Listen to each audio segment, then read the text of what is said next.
Hi hello friends, welcome to expert online academy. నిన్న జరిగిన ఎగ్జామ్స్కు సంబంధించి నిన్న ఫ్రీ ఆన్లైన్ టెస్ట్ కండక్ట్ చేయడం జరిగింది ఎక్స్పర్ట్ ఆన్లైన్ అకాడమీ తరపున.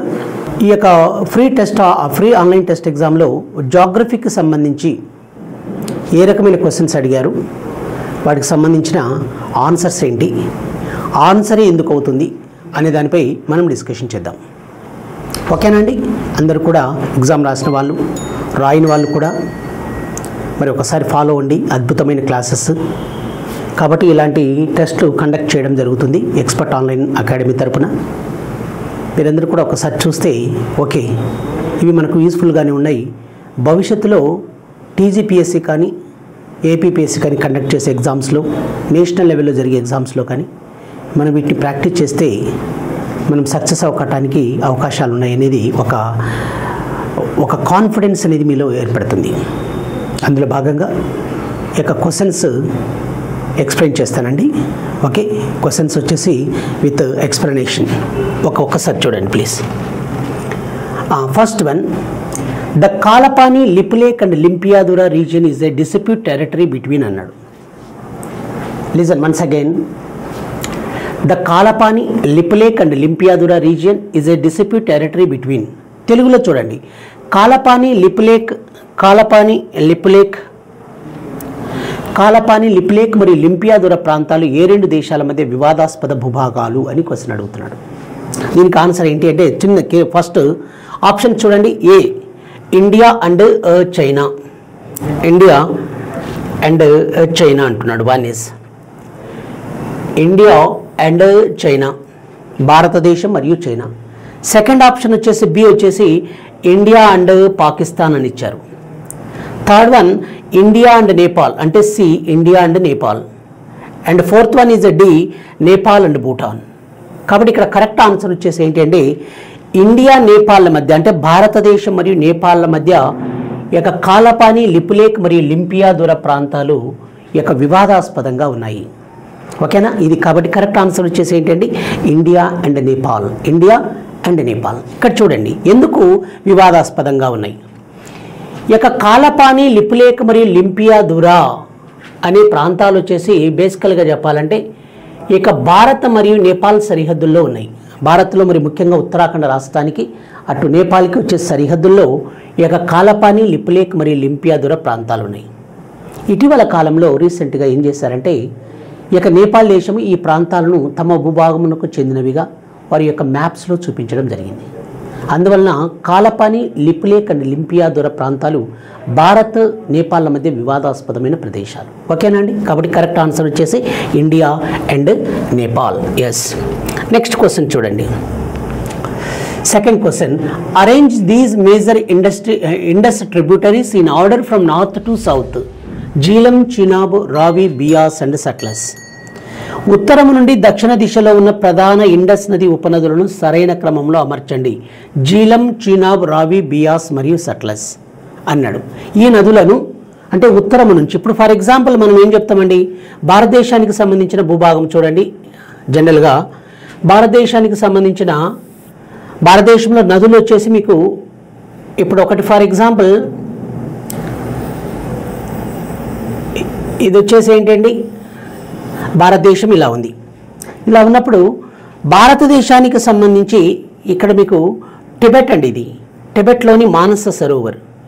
ఈ యొక్క టిబెట్లో మానస సరోవర్కు ఈ భాగంలో మీకు ఇండస్ రివర్ అనేది ఫ్లో అవుతుంది. ఇండస్ రివర్ అనేది ఫ్లో అవుతుంది. ఇది ఇండస్ అండి. ఇది వచ్చేసి ఏంటండి ఇండస్ అన్నది ఇండస్ రివర్.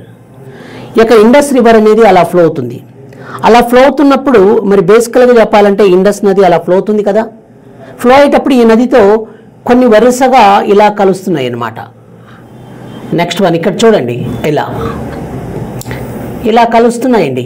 మరి వరుస క్రమంలో ఉత్తరం నుండి దక్షిణానికి వచ్చేసి ఏమేమి ఉన్నాయి. ఫస్ట్ వచ్చేసి ఏముంటాయంటే ఒకటి first one Jhelum, next one Chenab, Ravi, Beas and సట్లెస్ నదులు. ఇది ఆర్డర్ అండి. కాబట్టి ఉత్తరం నుండి దక్షిణానికి అంటే ఇండస్ నది అనేది ప్రధానమైన నది అండి. ఈ యొక్క ఇండస్ నది ప్రధానమైన నది అయితే ఈ యొక్క ఇండస్ నది ప్రవహిస్తున్నప్పుడు ఎక్కడ టిబెట్లోని మానస సరోవర్ దగ్గర ఆరిజిన్ అయిన తర్వాత అది it flows towards north west, అంటే వాయువ్య భాగానికి ప్రవహిస్తుంది. ముఖ్యంగా టిబెట్ తర్వాత ఇండియా తర్వాత పాకిస్తాన్ల గుండా ప్రవహించి అల్టిమేట్గా అరేబియా సముద్రంలో కలుస్తుంది. మరి ఈ నది ప్రవహించేటప్పుడు ఫస్ట్ అంటే ఇండస్ నదికి తర్వాత భాగంలో ఏ నదులు వర్షక్రమంలో కలుస్తాయి అంటే ఉపనదులుగా ఏమేమి ఉన్నాయి. కాబట్టి ఇండస్ నదితో ఫస్ట్ ఏది కలుస్తుందంటే ఉత్తరం నుంచి దక్షిణానికి ఒకటి జీలం, రెండవది చీనాబ్, థర్డ్ వన్ వచ్చేసి రావి, నెక్స్ట్ వన్ బియాస్ తర్వాత సట్లెజ్ నదులు. కాబట్టి ఇక్కడ చూడండి, కాబట్టి ఇక్కడ మనకు కరెక్ట్ ఆన్సర్ వచ్చేసి ఏంటండి జీలం, రావి, చీనాబ్ మరియు బియాస్ అండ్ సట్లెజ్ నదులు. ఓకేనా అండి? కాబట్టి జీలం, చీనాబ్, రావి, బియాస్ అండ్ సట్లెజ్ నదులు ఫస్ట్ వన్ కరెక్ట్ అనమాట. ఇక్కడ చూడండి ఆప్షన్స్ ఎలా ఇచ్చారు. ఒకటి ఫస్ట్ వన్ ఏమన్నాడంటే ఏ option Jhelum, Chenab, Ravi, Beas and Sutlej river. B option Chenab, Jhelum, Ravi, Beas and Sutlej. Third one Jhelum, Ravi, Chenab, Beas and Sutlej. D Ravi, Chenab, Jhelum, Beas and Sutlej. కాబట్టి ఇక్కడ కరెక్ట్ ఆన్సర్ వచ్చేసి ఏంటంటే జీలం, చీనాబ్, రావి, బియాస్ అండ్ సట్లెజ్ నదులు, జీలం, చీనాబ్, రావి, బియాస్, సట్లెజ్ నదులు ఈ యొక్క ఇండస్ నదితో కలుస్తాయి. ఫ్రమ్ నార్త్ టు సౌత్ అంటే ఉత్తరం నుంచి దక్షిణానికి ఇండస్ నదితో కలిసే ఉపనదులు ఇవి అనమాట. ఓకేనా అండి? కాబట్టి కరెక్ట్ ఆన్సర్ వచ్చేసి ఏంటి A correct answer. Yes. Next one, భారతదేశంలో కర్కట రేఖను ట్రాపిక్ ఆఫ్ క్యాన్సర్ 2 సార్లు దాటే నది ఏది అంటున్నాడు. ఇంగ్లీష్లో చూడండి, which river in India crosses the tropic of cancer twice అన్నాడు. Which river in India crosses the tropic of cancer twice అంటే భారతదేశంలో కర్కట రేఖను 2 సార్లు దాటే నది ఏది? ఆప్షన్ చూడండి, A Mahi river, B Narmada river, C Tapti river or Tapati నది, డి గోదావరి రివర్ గోదావరి నది. కాబట్టి కర్కట రేఖను ట్రాపిక్ ఆఫ్ క్యాన్సర్ను వచ్చేసి 23.5 డిగ్రీ ఉత్తర అక్షాంశ రేఖ కదండి, 23.5 డిగ్రీ నార్త్ లాటిట్యూడ్ ఏమంటారంటే ట్రాపిక్ ఆఫ్ క్యాన్సర్ అంటారు. ఈ యొక్క ట్రాపిక్ ఆఫ్ క్యాన్సర్ని 2 సార్లు ఖండించే నది ఏది అంటే మహీ రివర్ అన్న విషయాన్ని మనం గుర్తుపెట్టుకోవాలి. మహీ నది ఏ కరెక్ట్ ఆన్సర్. మహీ రివర్ అనేది ఈ యొక్క కర్కట రేఖను ట్రాపిక్ ఆఫ్ క్యాన్సర్ను 2 సార్లు ఖండిస్తూ ప్రవహిస్తుంది. ఓకేనా? నెక్స్ట్ క్వశ్చన్ చూడండి, the Himalayan mountains are an example of which type of mountains అన్నాడు. హిమాలయ పర్వతాలు ఏ రకమైన పర్వతాలకు ఉదాహరణ? ఏ బ్లాక్ మౌంటైన్స్ అంటే కండ పర్వతాలు, బి వాల్కనిక్ మౌంటైన్స్ అగ్ని పర్వతాలు, సి యంగ్ ఫోల్డ్ మౌంటైన్స్ నవీన అతి తరుణ మృత పర్వతాలు, డి రెష్యూడియల్ మౌంటైన్స్ అవశిష్ట పర్వతాలు. కాబట్టి హిమాలయ పర్వతాలు వచ్చేసి ఎలాంటివంటే యంగ్ ఫోల్డ్ మౌంటైన్స్ అండి. కాబట్టి సి ఈజ్ కరెక్ట్. కాబట్టి నవీనార్ అతి తరుణ మృత పర్వతాలు అని పిలుస్తారు వీటిని. నవీనార్ అతి తరుణ మృత పర్వతాలని యంగ్ ఫోల్డ్ మౌంటైన్స్ అంటారు. ఓకేనా అండి? ఇది ఇలా విషయాలు. కాబట్టి correct answer is young fold mountains. Yes. Okay. Yes. Next one, 4th question చూడండి, కన్సిడర్ ద ఫాలోయింగ్ స్టేట్మెంట్స్ అన్నారు. ఏ ఒకటి, India shares its longest international land boundary with Bangladesh. Number 2, India shares its smallest land boundary with Afghanistan. Which of the following statement is are correct అని తెలుగులో చూడండి, క్రింది వాక్యాలను పరిశీలించండి అన్నాడు. ఒకటి, భారతదేశానికి బంగ్లాదేశ్తో అత్యంత పొడవైన అంతర్జాతీయ భూ సరిహద్దు ఉంది. నెంబర్ 2, భారతదేశానికి ఆఫ్ఘనిస్తాన్తో అత్యల్ప భూ సరిహద్దు ఉంది. పై వాక్యాలలో ఏది ఆర్ ఏవి సరైనవి అన్నాడు. A both 1 and 2 are correct, B only 1 is true, C only 2 is true కేవలం 2 మాత్రమే సరైనది, D neither 1 nor 2 is true అంటే విభిన్నమైన 1 మరియు 2 తప్పన్నాడు. కాబట్టి ఇక్కడ ఏంటంటే correct answer both 1 and 2, both 1 and 2 correct అండి. Both 1 and 2 are correct are true. కాబట్టి 1 మరియు 2 సరైనవి. ఎందుకంటే ఇప్పుడు చూడండి, భారతదేశానికి బంగ్లాదేశ్తో అత్యంత పొడవైన అంతర్జాతీయ సరిహద్దును కలిగి ఉందన్నాం. ఇది వచ్చేసి ఎంత అంటే 4096 కిలోమీటర్ల పొడవైన అంతర్జాతీయ భూ సరిహద్దును కలిగి ఉంది. 4096 కిలోమీటర్స్ అండి. 4096 కిలోమీటర్ల పొడవైన ఇంటర్నేషనల్ బౌండరీ లైన్, 4096 కిలోమీటర్ల పొడవైన అంతర్జాతీయ భూ సరిహద్దును కలిగి ఉంది. ఒకటి. రెండవది, భారతదేశానికి ఆఫ్ఘనిస్తాన్తో అత్యల్ప భూ సరిహద్దు ఉంది అన్నారు. మరి భారతదేశానికి ఆఫ్ఘనిస్తాన్తో ఎంత అంటే కేవలం 106 కిలోమీటర్స్, కేవలం 106 కిలోమీటర్లు మాత్రమే ఇంటర్నేషనల్ బౌండరీలను కలిగి ఉంది. కాబట్టి కరెక్ట్ ఆన్సర్స్ 1 మరియు 2 సరైనవి. ఓకేనా అండి? ఎస్. నెక్స్ట్ వన్ చూడండి. Match the following lakes with their respective states అన్నాడు. ఓకేనా అండి? Match the following lakes with their respective states. First English చెప్తాను చూడండి, తర్వాత తెలుగులో మనం డిస్కషన్ చేద్దాం. Lakes and states. Wular lake, number 2 Sambhar lake, third one ఈ Chilka lake and fourth one ఈ హుస్సేన్ సాగర్. ఇక్కడ ఏ రాజస్థాన్, ఒడిస్సా, తెలంగాణ, జమ్మూ అండ్ కాశ్మీర్. తెలుగులో చూడండి, ఇక్కడ క్రింది సరస్సుల జాబితాను రాష్ట్రాలతో జతపరచండి అన్నాడు. సరస్సు రాష్ట్రం అన్నారు. ఉలార్ సరస్సు, నెంబర్ 2 ఈజ్ సాంబార్ సరస్సు, చిల్కా సరస్సు, హుస్సేన్ సాగర్. ఏ రాజస్థాన్, ఒడిస్సా, తెలంగాణ, జమ్మూ మరియు కాశ్మీర్. ఇప్పుడు మ్యాచ్ ద ఫాలోయింగ్, జతపరచడం ఎలానో ఒకసారి చూడండి. ఇప్పుడు ఫర్ ఎగ్జాంపుల్ ఉలార్ లేక్ అనేది ఎక్కడ ఉందండి? ఉలార్ లేక్ వచ్చేసి ఉలార్ లేక్ అంటున్నాం. ఉలార్ లేక్ అనేది జమ్మూ అండ్ కాశ్మీర్లో ఉంది. కాబట్టి Wular lake where it is located? Jammu and Kashmir. కాబట్టి 1D. రెండవది సాంబర్ లేక్ అన్నాం. ఈ యొక్క సాంబర్ లేక్ అనేది ఎక్కడ ఉందంటే రాజస్థాన్ రాష్ట్రంలో ఉంది. కాబట్టి 2A ఏంటండి? 2A. చిల్కా లేక్ అన్నాం. ఈ చిల్కా లేక్ అనేది ఎక్కడ ఉందంటే ఒడిస్సా రాష్ట్రంలో ఉంది. కాబట్టి 3B ఏంటండి? 3B. హుస్సేన్ సాగర్ అన్నారు. ఈ యొక్క హుస్సేన్ సాగర్ వచ్చేసి ఎక్కడంటే తెలంగాణ రాష్ట్రంలో ఉంది. కాబట్టి 4C. కాబట్టి కరెక్ట్ ఆన్సర్ ఇది మీరు ఖచ్చితంగా గుర్తుపెట్టుకోవాలి. 1D, 2A, 3B, 4C అండి. ఓకేనండి? 1D, 2A, 3B, 4C. కాబట్టి ఫోర్త్ ఆప్షన్ అంటే D కరెక్ట్ అండి. 1D, 2A, 3B, 4C. ఇక ఉలార్ లేక్ ఉంది, ఇది జమ్మూ అండ్ కాశ్మీర్లో ఉంటుంది. రెండవది సంబర్ లేక్ అనేది రాజస్థాన్ రాష్ట్రంలో ఉంది. ఇది సాల్ట్ వాటర్ లేక్ అండి. చిల్కా లేక్ అంటున్నాం, ఇది కూడా ఒరిస్సా రాష్ట్రంలో ఉంది. ఇది ఒక లఘునుకు మంచి ఉదాహరణగా చెప్పుకుంటారు. నెక్స్ట్ వన్ హుస్సేన్ సాగర్ అనేది ఎక్కడంటే తెలంగాణ రాష్ట్రంలో. ఈ యొక్క హైదరాబాద్ నడిబొడ్డున ఉండే ఒక ప్రముఖమైన సరస్సే ఈ యొక్క హుస్సేన్ సాగర్ లేక్. కాబట్టి correct answer 1D, 2A, 3B, 4C. ఓకేనండి? Yes. Next one, which of the following statements is are correct regarding the cold desert biosphere reserve అన్నాడు. కాబట్టి ఫస్ట్ ఆఫ్ ఆల్ మనం ఏం చెప్పుకోవాలంటే కోల్డ్ డెజర్ట్ బయోస్పియర్ అనేది హిమాచల్ ప్రదేశ్ రాష్ట్రంలో ఉంటుంది. దాని పట్ల ఏంటి కరెక్ట్ అయినది ఏంటో చూడండి ఒకసారి. కాబట్టి once again repeat, which of the following statements is are correct regarding the cold desert biosphere reserve. First one, it is India's first high altitude cold desert biosphere reserve అంటున్నాడు.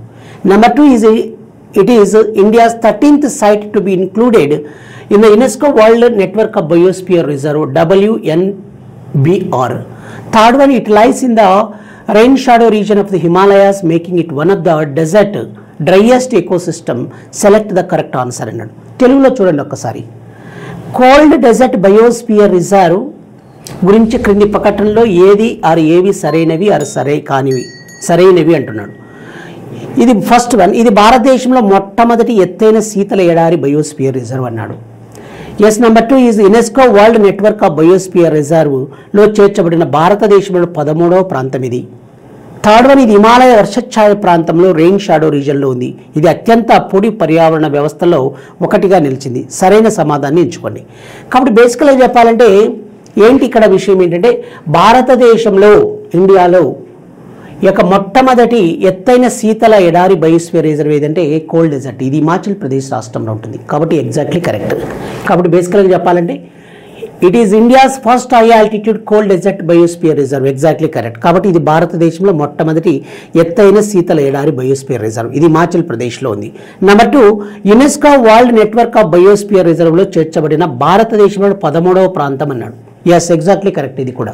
కాబట్టి ఇది 2025వ సంవత్సరంలో 2025లో ఈ యొక్క 13th అంటే 13వ ప్రాంతంగా ఈ యొక్క వరల్డ్ నెట్వర్క్ ఆఫ్ బయోస్పియర్ రిజర్వ్లో చేర్చబడింది, రికగ్నైజ్ చేయబడింది అనేది కూడా ఇది కూడా కరెక్టే. థర్డ్ వన్, ఇది హిమాలయ వర్షఛాయ ప్రాంతంలో రెయిన్ షాడో రీజన్లో ఉంది. ఎస్, ఇది కూడా కరెక్టే. కాబట్టి ఫస్ట్, సెకండ్ అండ్ థర్డ్ 3 కూడా కరెక్టే. కాబట్టి ఇక్కడ మనం ఏం చెప్పుకోవచ్చు అంటే ఫస్ట్, సెకండ్ అండ్ కరెక్ట్. కాబట్టి డి అనేది కరెక్ట్ ఆన్సర్. 1 కరెక్టే, 2 కరెక్టే, 3 కరెక్టే. బేసికల్గా కోల్డ్ డెజర్ట్ అనేది ఎక్కడ ఉంటుందండి? హిమాచల్ ప్రదేశ్. ఇక కోల్డ్ డెజర్ట్కి వచ్చేసి ఈ యొక్క వరల్డ్ నెట్వర్క్ ఆఫ్ బయోస్పియర్ రిజర్వ్లో స్థానం సంపాదించుకున్నది అన్న విషయాన్ని మీరు గుర్తుపెట్టుకోవాలి. ఎప్పుడండి ఇది, ఎప్పుడు రికగ్నైజ్ చేయబడింది, ఎప్పుడు లిస్ట్ చేయబడింది అంటే ఇన్ 2025 2025లో. ఓకేనా? Is it correct? ఓకేనా? Yes. Is it clear everyone? Okay. Where is the headquarters of the turmeric board of India located అంటున్నాడు. Where is the headquarters of the turmeric board of India located అని. భారతదేశ పసుపు board turmeric board of India ప్రధాన కార్యాలయం ఎక్కడ ఉంది అనేది question. A Hyderabad Telangana, B Nizamabad Telangana, C Erode Tamil Nadu, D Guntur Andhra Pradesh అంటున్నాడు. కాబట్టి భారత పసుపు బోర్డు టర్మరిక్ బోర్డు అనేది ఎక్కడుంది అంటే తెలంగాణ రాష్ట్రంలోని నిజామాబాద్ జిల్లాలో, నిజామాబాద్ తెలంగాణ ఇక్కడ ఏర్పాటు చేశారండి. ఇక రీసెంట్గా వర్చువల్గా వచ్చేసి కేంద్ర కమర్షియల్ సెంట్రల్ వాణిజ్య శాఖ మంత్రి అని పీయూష్ గోయల్ దీన్ని స్టార్ట్ చేయడం జరిగింది. వాణిజ్య శాఖ మంత్రి ఎవరండి ప్రజెంట్? ఈ యొక్క వాణిజ్య శాఖ మంత్రి పీయూష్ గోయల్ ఈ యొక్క వర్చువల్గా దీన్ని స్టార్ట్ చేయడం జరిగింది. కాబట్టి ఎక్కడుంది ఇది? తెలంగాణ రాష్ట్రంలో నిజామాబాద్ జిల్లాలో ఉంటుంది. ఈ యొక్క నిజామాబాద్ జిల్లాలోని పర్టికులర్గా ఈ యొక్క నిజామాబాద్ జిల్లాలోని చాలా ప్రాంతాల్లో ఈ యొక్క అంకాపూర్ కానీ ఈ ప్రాంతాల్లో పెద్ద ఎత్తున ఈ యొక్క పసుపును వచ్చేసి కల్టివేట్ చేయడం జరుగుతుంది. కాబట్టి ముఖ్యంగా ఏంటి ఇక్కడ విషయం ఏంటి అంటే ఇది తెలంగాణ రాష్ట్రంలో నిజామాబాద్ జిల్లాలో ఏర్పడి దీనికి మొదటి చైర్మన్గా వచ్చేసి పల్లె గంగారెడ్డి అన్న విషయాన్ని కూడా మీరు గుర్తుపెట్టుకోవాలి. ఎవరండి దీని మొట్టమొదటి చైర్మన్? పల్లె గంగారెడ్డి అండి. పల్లె గంగారెడ్డి వచ్చేసి దీని మొట్టమొదటి చైర్మన్. దేనికి? నేషనల్ టర్మరిక్ బోర్డు మొట్టమొదటి చైర్మన్ పల్లె గంగారెడ్డి అండి. ఓకేనా? Yes. Next one. Yes. Okay. Next one. Which of the following cities is not a part of the golden quadrilateral highway network అంటున్నాడు. ఈ క్రింది నగరాలలో ఏది స్వర్ణ చతుర్భుజి హైవే నెట్వర్క్లో భాగం కాదు అంటున్నాడు. కాబట్టి A Delhi, B Mumbai, C Hyderabad, D Chennai. కాబట్టి ఇక్కడ మీరు ఒకటే గుర్తుపెట్టుకోవాలి. దీన్ని ఏమంటారంటే గోల్డెన్ క్వాడ్రిలేటరల్ ప్రోగ్రామ్ అంటారండి. గోల్డెన్ క్వాడ్రిలేటరల్ ప్రోగ్రామ్ అని ఏంటంటే అది గోల్డెన్ క్వాడ్రిలేటరల్ ప్రోగ్రామ్ అంటారు. Delhi, B Mumbai, Chennai and Kolkata. కాబట్టి ఢిల్లీ, ముంబై, చెన్నై అండ్ కోల్కతాలను అనుసంధానం చేయడానికి ఇక గోల్డెన్ క్వాడ్రిలేటరల్ ప్రోగ్రామ్ అనే దాన్ని స్టార్ట్ చేయడం జరిగింది. కాబట్టి గోల్డెన్ క్వాడ్రిలేటరల్ ప్రోగ్రామ్ అనేది ఎప్పుడు స్టార్ట్ చేశారు? ఇన్ 2001లో అటల్ బిహారీ వాజ్పేయి ప్రధానమంత్రిగా ఉన్న సమయంలో ఈ ప్రోగ్రామ్ స్టార్ట్ చేయడం జరిగింది. మెయిన్ పర్పస్ వచ్చేసి ఎందుకంటే మెట్రోపాలిటన్ నగరాలను అనుసంధానం చేయడం. మెట్రోపాలిటన్ సిటీస్ యొక్క మెట్రోపాలిటన్ సిటీస్ని అనుసంధానం చేయడానికే ఈ ప్రోగ్రామ్ను స్టార్ట్ చేయాలి. Metropolitan cities like Delhi, Mumbai, Chennai and Kolkata and Delhi. కాబట్టి ఇక్కడ లేనిది ఏదండి? కాబట్టి హైదరాబాద్. ఎంత మొత్తం లెంత్ ఎంత తెలుసా ఇది? 5846 కిలోమీటర్ల పొడవున ఈ యొక్క గోల్డెన్ క్వాడ్రిలేటరల్ ప్రోగ్రామ్ స్వర్ణ చతుర్భుజి కార్యక్రమం. ఓకేనా? Very very very important. చూడండి మీకు ఈజీగా ఇలా మనం చదువుకోవాలి. ఎస్. నెక్స్ట్ ఇంకా చూడండి, మనం ఇంకా జనరల్గా డిస్కషన్ చేయాల్సిన అంశం ఏంటంటే next one is 9th one. Consider the following statements about Telangana అంటున్నాడు. ఫస్ట్ ఇంగ్లీష్లో చూడండి. First one, Telangana has 3 national parks. Number 2, Telangana has only 2 tiger reserves. Which of the above statement is are correct అన్నాడు. ఇక్కడ చూడండి, తెలంగాణ గురించి క్రింది ప్రకటనను పరిశీలించండి. ఒకటి, తెలంగాణలో 3 జాతీయ పార్కులు ఉన్నాయి. 2, తెలంగాణలో కేవలం 2 టైగర్ రిజర్వ్లు ఉన్నాయి. ప్రకటనలో ఏది సరైనవి అంటున్నాడు. ఎస్. ఇక్కడ కరెక్ట్ ఏంటంటే బోత్ 1 and ఇక్కడ చూడండి both 1 and 2 ఆర్ ట్రూ అన్నాడు. both 1 and 2 2 సరైనవి అంటున్నాడు. రెండవది ఓన్లీ 1 ఈజ్ ట్రూ అని second option. Third one only 2 is true అంటున్నాడు. నేదర్ 1 nor 2 ఈజ్ ట్రూ అంటున్నాడు. 1 మరియు 2 కూడా తప్పు అంటున్నాడు. కాబట్టి ఇక్కడ కరెక్ట్ ఏంటి అంటే ఏ కరెక్ట్ అన్న విషయాన్ని మీరు గుర్తుపెట్టుకోవాలి. ఏ కరెక్ట్ ఆన్సర్ అండి. ఎందుకంటే చూడండి ఎందుకో అని మీకు నేను ఇక్కడ చెప్తాను. తెలంగాణ రాష్ట్రంలో 3 నేషనల్ పార్కులు ఉన్నాయండి. Exactly correct. తెలంగాణ రాష్ట్రంలో ఎన్ని నేషనల్ పార్కులు ఉన్నాయండి? 3 నేషనల్ పార్క్స్ ఉన్నాయి. అవి ఏంటి అంటే ఇక్కడ అవి కూడా చెప్తాను చూడండి. వన్ ఈజ్ వనస్థలిపురంలో ఉన్న మహవీర్ హరిణ వనస్థలి, మహవీర్ హరిణ వనస్థలి, మహవీర్ హరిణ వనస్థలి నేషనల్ పార్క్ ఒకటి షాహబ్ నగర్లో ఉంటుందండి. ఇక Mahavir Harina Vanasthali national park. Number 2 is Mrugavani, Mrugavani national park. రెండైనాయి ఇక్కడికి. ఇంకొకటి వచ్చేసి థర్డ్ వన్ వచ్చేసి ఏంటి అంటే కాసు బ్రహ్మానందరెడ్డి, కాసు బ్రహ్మానందరెడ్డి నేషనల్ పార్క్ అండి. కేబిఎన్ఆర్ అంటున్నాం దాన్ని. కేబిఎన్ఆర్ అంటే కాసు బ్రహ్మానందరెడ్డి నేషనల్ పార్క్ అని. ఇలా 3 నేషనల్ పార్క్ ఉన్నాయి కాబట్టి కరెక్ట్. ఇక్కడ చూడండి టైగర్ రిజర్వ్స్ ఎన్ని ఉన్నాయి, 2 ఉన్నాయి అంటున్నాడు. కాబట్టి ఇది కరెక్టా కాదా అనేది మనకి ఎలా తెలుస్తుంది? కాబట్టి ఇది కూడా కరెక్టే అని నేను అంటున్నాను. ఎందుకంటే టైగర్ రిజర్వ్స్ 2 ఉన్నాయి. ఒకటి ఆమ్రాబాద్ టైగర్ రిజర్వ్ అండి, ఆమ్రాబాద్. ఈ యొక్క ఆమ్రాబాద్ టైగర్ రిజర్వ్ అనేది ఎక్కడ ఉంటుందంటే నాగర్ కర్నూలు జిల్లాలో ఉందండి. ఈ యొక్క ఆమ్రాబాద్ టైగర్ రిజర్వ్ అనేది it is one of the largest tiger reserve. It is one of the largest tiger reserve. ఇది కూడా అతిపెద్ద టైగర్ రిజర్వ్లో ఒకటిగా పరిగణించబడుతుంది. ఒకటి.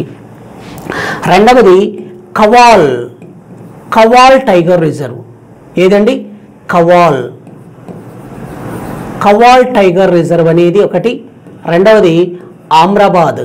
కాబట్టి చూడండి ఇక్కడ ఆమ్రాబాద్ టైగర్ రిజర్వ్ ఒకటి, కవాల్ టైగర్ రిజర్వ్ 2 ఉన్నాయి. కాబట్టి నేషనల్ పార్కులు 3 ఉన్నాయి, టైగర్ రిజర్వ్లు ఎన్ని ఉన్నాయంటే 2 ఉన్నాయి. కాబట్టి ఇది కరెక్ట్. కాబట్టి 1 and 2 కరెక్ట్ అన్న విషయాన్ని మీరు గుర్తుంచుకోవాలి. ఓకేనా అండి? ఎస్. నెక్స్ట్ వన్ ఇంకా చూడండి. Consider the following statements about the Bhopal disaster అంటున్నాడు. Yes, okay. ఇక్కడ ముందు ఇంగ్లీష్ చూడండి. 1. The Bhopal gas tragedy occurred on December 3rd, 1984. Number 2. The disaster was caused by the leakage of toxic gas methyl isocyanate MIC. Which of the above statements is are correct అన్నాడు. ఇక్కడ తెలుగులో చూడండి. భోపాల్ దుర్ఘటన, Bhopal gas దురంతం or Bhopal gas tragedy అంటున్నాం. ఈ Bhopal gas tragedy or Bhopal విషాదాంతానికి సంబంధించి క్రింది ప్రకటనలు పరిశీలించండి అన్నాడు. 1 ఈజ్ భోపాల్ గ్యాస్ దుర్ఘటన 1984 డిసెంబర్ 3న సంభవించింది. నెంబర్ 2, ఈ దుర్ఘటనకు మూల కారణం విషపూరిత gas methyl isocyanate MIC release కావడం. పై ప్రకటనలో ఏవి సరైనవి అన్నాడు. కింద ఆప్షన్లు చూడండి. బోత్ 1 and 2 ఆర్ ట్రూ అంటున్నాడు. బి ఓన్లీ 1 ఈజ్ ట్రూ, 1 మాత్రమే సరైనది. సి ఓన్లీ 2 ఈజ్ ట్రూ, కేవలం 2 మాత్రమే సరైనది. D neither 1 or 2 is true, 1 మరియు 2 తప్పు అంటున్నాడు. కాబట్టి ఇక్కడ కరెక్ట్ ఏంటి అంటే both 1 and 2, both 1 and 2 correct అండి. కాబట్టి ఈ యొక్క భోపాల్ గ్యాస్ ట్రాజడీ అనేది ఎప్పుడు జరిగిందంటే ఈ యొక్క భోపాల్ గ్యాస్ ట్రాజడీ జరిగిన సంవత్సరం 1984 అండి. 1984 సంవత్సరం డిసెంబర్, ఒక్కోసారి మీకు 2nd and 3rd అని కూడా ఇవ్వచ్చు. 1984 డిసెంబర్ 2nd and 3rd అంటే అర్ధరాత్రి స్టార్ట్ అయిందండి, మిడ్ నైట్ నుంచి. కాబట్టి 1984 డిసెంబర్ 2nd and 3rd. ఎక్కడ జరిగింది ఈ యొక్క incident? Bhopal gas tragedy Madhya Pradesh capital అయిన భోపాల్ నగరంలో ఉండి, మధ్యప్రదేశ్ క్యాపిటల్ అయిన భోపాల్ నగరంలో ఈ యొక్క ఇన్సిడెంట్ అనేది జరిగింది. ఓకేనా అండి? ఎస్. ఏ కంపెనీ నుంచి రిలీజ్ అయిందండి ఈ యొక్క మిథైల్ ఐసోసైనేట్? ఇది కూడా కరెక్టే అండి. కాబట్టి ఏ కంపెనీ నుంచి అంటే MIC అన్నాం. MIC అంటే ఏంటంటే మిథైల్ ఐసోసైనేట్ అంటున్నాం. ఇది గ్యాస్ పేరు అండి. అంటే ఇక టాక్సిక్ గ్యాస్ అంటే విషపూరితమైన గ్యాస్ మిథైల్ ఐసోసైనేట్ లీకేజ్ కావడం జరిగింది. ఏ కంపెనీ నుంచి అంటే యూనియన్ కార్బైడ్ కంపెనీ నుంచి రిలీజ్ కావడం జరిగింది. Union carbide company, union carbide company నుంచి రిలీజ్ కావడం జరిగింది. Union carbide company. ఇది కొలాబరేషన్ అసిస్టెన్స్ పై యునైటెడ్ స్టేట్స్ అండి, అమెరికాకు చెందిన కంపెనీ. ఇది pesticides and insecticides company, union carbide company. ఈ యొక్క యూనియన్ కార్బైడ్ కంపెనీని ఎక్కడ ఏర్పాటు చేశారంటే మధ్యప్రదేశ్ క్యాపిటల్ అయిన భోపాల్ నగరంలో. మరి ఇక్కడ జరిగిన ఇన్సిడెంట్ ఏంటంటే 1984 డిసెంబర్ 2nd and 3rd ఈ యొక్క మిక్ అనే వాయువు రిలీజ్ కావడం. సుమారుగా అకార్డింగ్ టు అఫీషియల్ ఎవిడెన్స్, అధికారిక లెక్కల ప్రకారం 3000 మంది పైబడి చనిపోవడం జరిగింది. ఇప్పటికీ కూడా ఈ యొక్క ఏదో ఒకటి లోపం ఉండటం, చెవులు సరిగా లేకపోవడం, ముక్కులు సరిగా లేకపోవడము, ఆర్గాన్స్ ఏదో ఒకటి డిఫెక్ట్ ఉండటం, ఇలాంటివి జరుగుతున్నాయండి. కాబట్టి 1 and 2 కరెక్ట్ అన్న విషయాన్ని మీరు గుర్తుపెట్టుకోవాలి. ఓకేనా అండి? ఎస్. నెక్స్ట్ చూడండి. Wear is the headquarters of international solar alliance ISA located అంటున్నాడు. అంతర్జాతీయ సౌర కూటమి ఇంటర్నేషనల్ సోలార్ అలయన్స్ ప్రధాన కార్యాలయం ఎక్కడ ఉంది? ఏ ముంబై మహారాష్ట్ర, బి గుర్గాం హర్యానా, సి న్యూఢిల్లీ, బెంగళూరు కర్ణాటక. కాబట్టి కరెక్ట్ ఆన్సర్ వచ్చేసి ఏంటంటే గురుగామ్ ఇన్ హర్యానా అన్న విషయాన్ని మీరు గుర్తుపెట్టుకోవాలి. కాబట్టి అంతర్జాతీయ సౌర కూటమి ఇంటర్నేషనల్ సోలార్ అలయన్స్ ప్రధాన కార్యాలయం ఎక్కడ ఉందంటే హర్యానా రాష్ట్రంలోని గురుగావ్లో ఉందన్న విషయాన్ని మీరు గుర్తుంచుకోవాలి. Very very important information. ఓకేనా? ఎస్. నెక్స్ట్ వన్ చూడండి. The Sagarmala project is related to అంటున్నాడు. The Sagarmala project is related to, కింద చూడండి సాగర్మాల ప్రాజెక్ట్ దేనికి సంబంధించింది? ఏ, ఎయిర్ కనెక్టివిటీ విమాన అనుసంధానం, B port modernization and coastal development పోర్టుల ఆధునికీకరణ మరియు తీర ప్రాంత అభివృద్ధి, సి మౌంటైన్ ట్రాన్స్పోర్ట్ పర్వత రవాణా, డి ఇన్లాండ్ వాటర్వేస్ ఓన్లీ అంతర్గత అంతస్థలి జలమార్గాలు మాత్రమే. కాబట్టి ఇక్కడ మన కరెక్ట్ ఆన్సర్ వచ్చేసి ఏంటి అంటే తీర ప్రాంతాల్లో అంటే పోర్ట్ మోడర్నైజేషన్ అంటున్నాం. Port modernization and coastal development అంటున్నాం. అంటే తీర ప్రాంతంలో పోర్టులను ఆధునీకరించడం మరియు తీర ప్రాంత అభివృద్ధికి సంబంధించింది ఈ యొక్క సాగరమాల ప్రాజెక్ట్ అనే విషయాన్ని మీరు గుర్తుంచుకోవాలి. కాబట్టి correct answer is B. Next one వచ్చేసి consider the following statements about the Udan scheme అంటున్నాడు. ఇంగ్లీష్లో చూడండి. Consider the following statements about the Udan scheme. 1. The Udan scheme was launched to make air travel affordable and improve regional connectivity in India. Number 2, the scheme provides financial support to airlines through viability gap funding VGF to operate on regional routes. Third one is the Udan scheme was launched on 21st December 2016. Which of the above statement is are correct అన్నాడు. తెలుగులో చూడండి. ఉడాన్ పథకం గురించి క్రింది ప్రకటనలను పరిశీలించండి. ఒకటి 1 is Udaan పథకం భారతదేశంలో వాయు మార్గ ప్రమాణాలను సౌకర్యవంతంగా మరియు సులభంగా చేయడానికి ప్రారంభించబడింది అనేది ఒకటి. నెంబర్ 2, ఈ పథకం ప్రాంతీయ మార్గాల విమానయాన సంస్థలకు విత్త సాయం అందించడానికి వయబిలిటీ గ్యాప్ ఫండ్ను అందిస్తుంది. మూడవది, ఉడాన్ పథకం 2016 అక్టోబర్ 21న ప్రారంభించబడింది. పై వాక్యాల్లో సరైనవి ఏవి అన్నాడు. కాబట్టి 1, 2, 3 అన్నీ కూడా కరెక్ట్ అయిన సమాధానాలు. కాబట్టి ఏ ఆల్ 1, 2 and 3 ఆర్ ట్రూ అన్న విషయాన్ని మీరు గుర్తుంచుకోవాలి. ఉడాన్ స్కీమ్ ఎప్పుడు స్టార్ట్ చేశారండి? 2016 అక్టోబర్ 21న ప్రారంభించడం జరిగింది. Yes. Next one, consider the following statements about mineral resources in India అన్నాడు. 1 is K3 mines are known for their deposits of copper, gold and other minerals. Number 2, Odisha is the largest producer of bauxite in India. Which of the above statement is are correct అన్నాడు. 15వది చూడండి. భారతదేశంలో ఖనిజ వనరుల గురించి క్రింది ప్రకటనలు పరిగణించండి. 1, K3 కింద అనేక రాగి, బంగారం మరియు ఇతర ఖనిజ వనరులు ఉన్నాయి. నెంబర్ 2, ఒడిశా భారతదేశంలో బాక్సైట్ ఉత్పత్తిలో అగ్రస్థానంలో ఉంది. పై వాక్యాల్లో సరైనవి ఏవి అన్నాడు. కాబట్టి ఇక్కడ ఒక విషయం ఏంటంటే బోత్ 1 and 2 కరెక్ట్ అండి. Both 1 and 2 correct. ఇదే కరెక్ట్ అండి. కాబట్టి ఏంటంటే K3 అనేది ఎక్కడ అంటే రాజస్థాన్ రాష్ట్రంలో ఉంటుంది. ఈ యొక్క K3 అనేది దేనికి బాగా ఫేమస్ అంటే కాపర్ రాగి గనులకు బాగా famous, gold and other minerals ఇతర మినరల్స్ కూడా బాగా famous. Exactly correct. Number 2, Odisha is the largest producer of bauxite. Yes. కాబట్టి భారతదేశంలో ఈ యొక్క బాక్సైట్ని ఎక్కువగా ఉత్పత్తి చేసే రాష్ట్రం ఏదంటే ఒరిస్సా రాష్ట్రం. కాబట్టి బోత్ 1 and 2 ఆర్ ట్రూ. 2 కూడా కరెక్టే అన్న విషయాన్ని గుర్తుంచుకోవాలి. ఎస్. నెక్స్ట్ వన్ 16వది, which of the following is a plantation crop అన్నాడు. క్రింది వాటిలో తోట పంట ఏది అంటున్నాడు. కింది వాటిలో తోట పంట. ఏ వీట్ గోధుమ, బి టీ తేయాకు, సి రైస్ వరి, 4th వన్ డి వచ్చేసి మేజ్ మొక్కజొన్న. కాబట్టి తోట పంట వచ్చేసి ఏంటంటే బి టీ అనేది తోట పంటగా చెప్తారు. తోట పంటలు ఏంటో ఒక్కసారి ఒక లిస్ట్ ఇస్తాను చూడండి. 1 కాఫీ.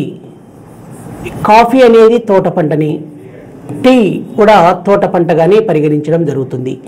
అదేవిధంగా న్యాచురల్ రబ్బర్ సహజ rubber, natural rubber. Next one coconut. Cashew nuts. Cashew nuts అంటే జీడి అండి. ఇక కాఫీ కానీ, టీ కానీ, న్యాచురల్ రబ్బర్ కానీ, కోకోనట్ కానీ, క్యాష్యూ నట్స్ కానీ వీటిని ఏమంటారంటే తోట పంటలని ప్లాంటేషన్ క్రాప్స్ అని పిలుస్తారు. ఓకేనా అండి. ఎస్. నెక్స్ట్ వన్ ఇంకా చూడండి.